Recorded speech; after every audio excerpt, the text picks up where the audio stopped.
Hello everyone. आज हम real numbers को एक बहुत ही प्रिसाइज तरीके से रिवाइज करेंगे, जो कि आपके एग्जाम जो 2023 में होने वाला है 10th क्लास में मैथ्स का, उसमें बहुत ज़्यादा हेल्पफुल होगा। तो सबसे पहले हम बात करते हैं रियल नंबर्स की। तो देखिए बेटा, real numbers are the combination of two numbers, that is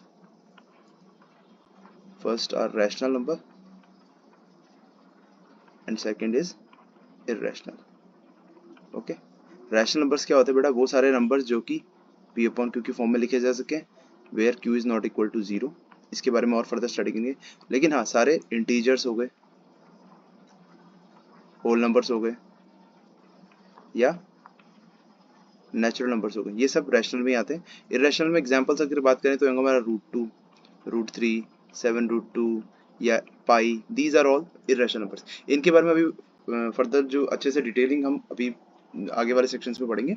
अभी हम पर्टिकुलरली फोकस करते हैं। आपके सिलेबस में सबसे पहले जो है वो है fundamental theorem, fundamental theorem of arithmetic, FTA। बड़ा फंडामेंटल थ्योरम ऑफ अर्थमेटिक जानने के लिए आपको सबसे पहले दो नंबर्स के बारे में पता होना चाहिए।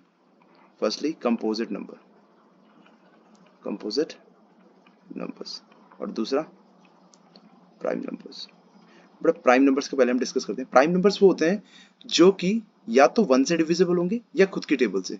लाइक एग्जांपल इसके 2, 3, 5, 7, 11, 13, 17, बहुत सारे हैं। इसका मतलब अगर मैं 37 को लिखना चाहूँ तो मैं 1 इंटू 17 ही लिख सकता हूँ। मतलब 17 के दो ही मल्टीपल्स होंगे, दैट इज दो ही मल्टीपल, 17 के दो ही फैक्टर्स होंगे। जैसे 1 इंटू 13, 11 के हो गए 1 इंटू 11। तो इनको 11 को सिर्फ 11 और 1 ही डिवाइड कर सकते हैं, 13 को सिर्फ 13 एंड 1 ही डिवाइड कर सकते हैं। इसी तरह 17 को सिर्फ 17 एंड 1 ही डिवाइड कर सकते हैं। तो इनके और कोई फैक्टर्स नहीं होते। जबकि कंपोजिट नंबर में बिल्कुल अलग होता है, जो प्राइम्स नहीं होते वो कंपोजिट होंगे। लाइक एग्जांपल मैं अगर इनकी बात करूं तो जैसे 6 को मैं लिख सकता हूँ 2 इंटू 3 इंटू 1।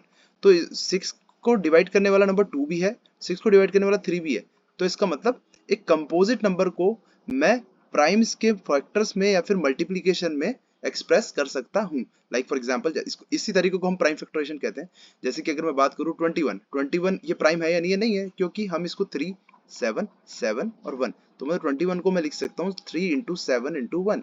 तो इसका मतलब 21 is a composite number which can be expressed as a multi factors of it's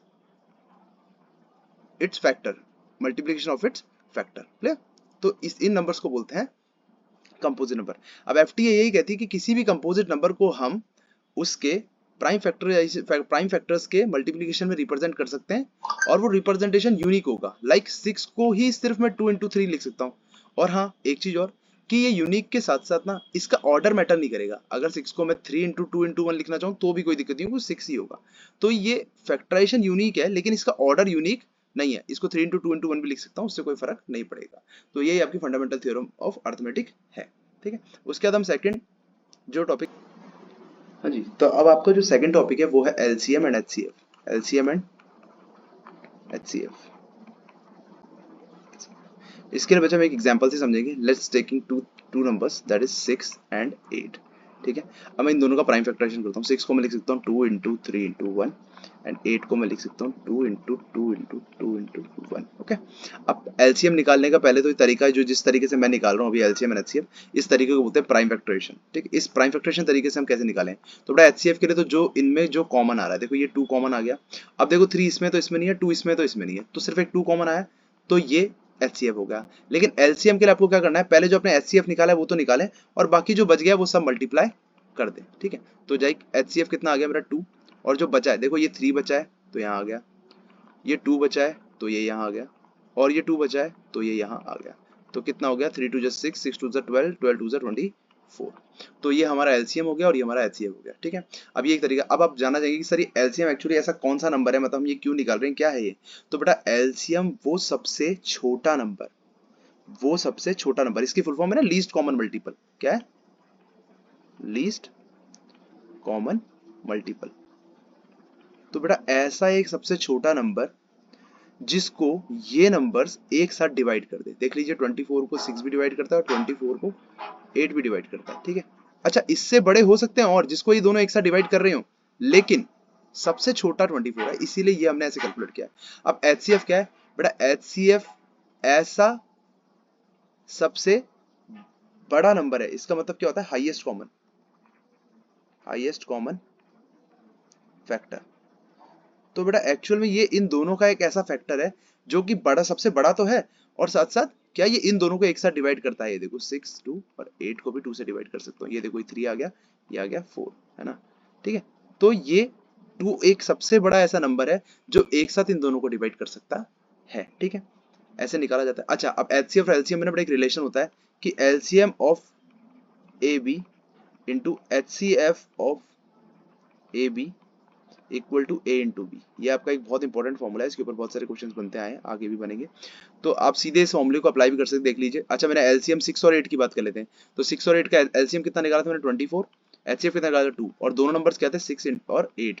तो देखो 24 2 जा 48 और 6 8 जा 48, देखो इक्वल आ गए। तो ये रिजल्ट होल्ड होता है हमेशा। ओके, अच्छा 2 नंबर की जगह 3 नंबर भी हो सकते हैं, 4 नंबर भी हो सकते हैं, उससे कोई फर्क नहीं पड़ेगा। ओके ओके, सो तो हमारा थर्ड कंसेप्ट जो है उसमें हमें प्रूफ करना है कि जो रूट 2 है या कोई भी इरेशनल नंबर है उसको इरेशनल प्रूफ करना है। तो वो कैसे करेंगे? तो उसको जाने से पहले ना आपको एक लेमा के बारे में पता होना चाहिए। वो ये कहती है कि अगर कोई p कोई प्राइम नंबर है और वो किसी नंबर के स्क्वायर को डिवाइड करता है, तो ये इंप्लाई करेगा, मतलब ऐसा होगा कि p जो है वो a को भी डिवाइड करेगा। अब इसके एग्जाम्पल से आपको ये लेमा ढंग से समझ में आएगी। मान लीजिए मैं मानता हूँ जो 2 है वो हम 6 के स्क्वायर को डिवाइड करता है, एंड वी नो दैट करता है 2 डिवाइड्स 36। तो इसका मतलब 2 जो है 6 को भी डिवाइड करेगा, and we know that 2 divide 6, 6 upon 2 कितना होता है 3।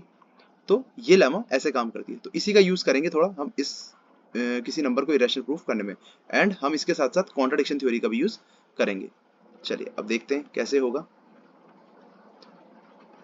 तो हमें अगर बोला है रूट 2 को इरेशनल प्रूफ करना है, तो कॉन्ट्रडिक्शन थ्योरी में हम क्या करते हैं, पहले इसका अपोजिट हम अज्यूम कर लेते हैं कि रूट 2 क्या है, एक रैशनल नंबर है। रूट 2 क्या है, एक रैशनल नंबर है। अगर रूट 2 रैशनल है तो हम रूट 2 को किसी p अपॉन q की फॉर्म में रिप्रेजेंट कर सकते हैं, और यहाँ पे ये होगा कि p एंड q जो होंगे आर को प्राइम्स, आर को प्राइम्स। इट मींस कि p और q के बीच में कोई भी कॉमन फैक्टर नहीं होगा। इसका मतलब p और q के बीच में कोई भी कॉमन फैक्टर नहीं होगा, मतलब HCF of p and q equal to 1। Okay, अब देखिए यहाँ से देखिए रूट 2 इस q को इधर ट्रांसफर करूंगा तो ये root 2 q equal to p। अब हम यहाँ से क्या करेंगे, स्क्वायरिंग बोथ साइड्स करेंगे। स्क्वायरिंग बोथ साइड, उससे क्या होगा, रूट 2 q का whole square equal to p square. हमने क्या करा, स्क्वायरिंग बोथ साइड्स। अब यहाँ से आप देखेंगे जो ये 2 एंड ये q square equal to p square. अब यहाँ से दिख रहा है कि ये जो q स्क्वायर है ये 2 का मल्टीपल है। इसका मतलब यहाँ पे क्या हुआ कि that 2 divides p स्क्वायर। क्योंकि अब यहाँ से देखिए ना, मैं 2 से किसी चीज को मल्टीप्लाई कर रहा हूँ तो p स्क्वायर आ रहा है, इसका मतलब 2 जो है वो p स्क्वायर को डिवाइड करता है। और यहाँ से अभी हमने जो लेमा पढ़ा था उससे क्या हो जाएगा कि 2 divides p also, 2 divides p also, 2 p को भी डिवाइड करेगा। चलिए ठीक है, 2 अगर p को डिवाइड करेगा, अगर 2 p को डिवाइड करेगा तो इसका मतलब p कुछ ऐसे 2k होगा, मतलब किसी चीज को मल्टीप्लाई करूंगा 2 से तो p आ जाएगा। ओके ठीक है, ये अजम्पशन ठीक है। अब इसके बाद हम क्या करते हैं कि इस p इक्वल टू 2k को हम अपनी इक्वेशन में पुट कर लेते हैं। हमारी इक्वेशन क्या थी, ये वाली इक्वेशन थी ना, इसमें पुट कर लेते हैं। तो 2q square equal to p की वैल्यू क्या आई हमारी 2k।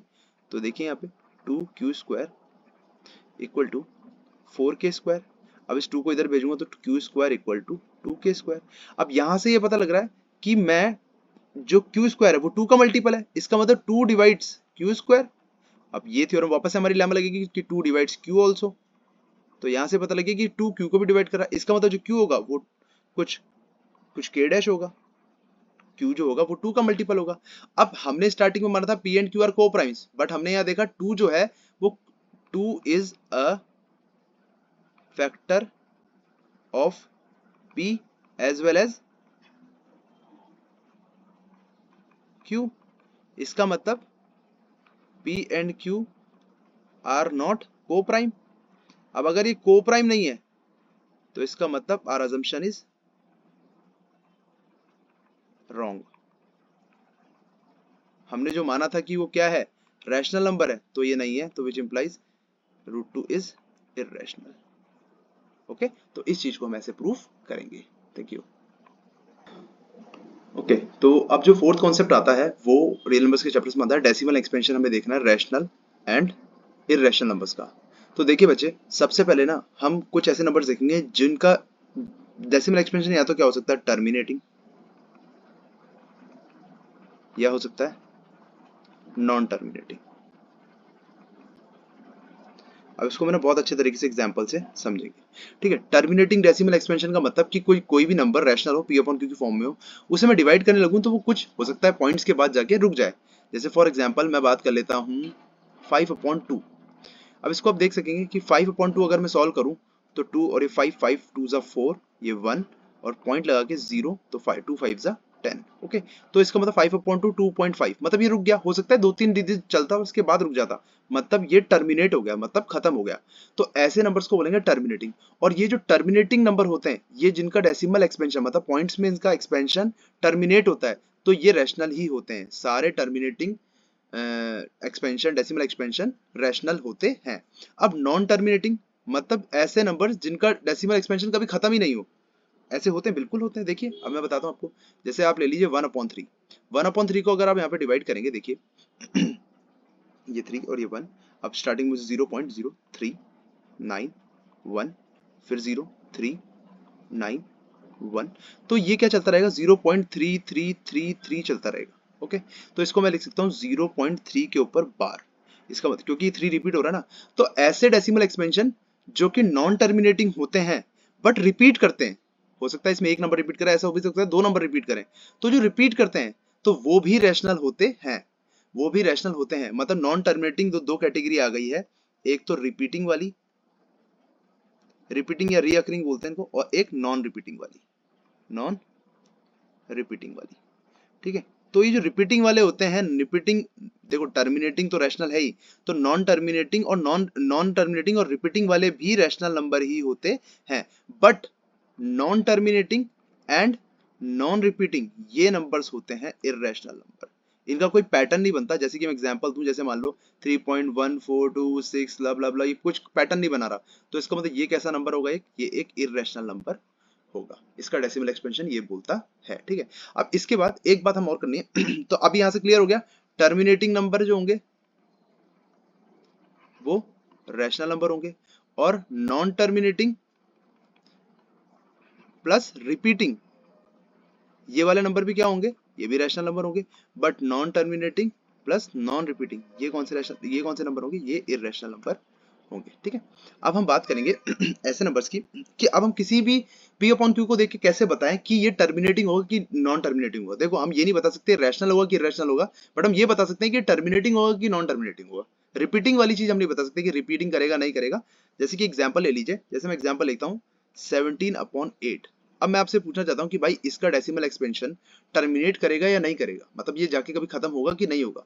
तो इसके लिए बेटा आप क्या करेंगे, आप है ना प्राइम फैक्टराइजेशन करेंगे। किसका, डिनोमिनेटर का जो प्राइम फैक्टराइजेशन, जैसे मान लीजिए 17 का प्राइम फैक्टराइजेशन 17 × 1 ही होगा, और 8 का क्या लिख सकते हैं 2 × 2 × 2।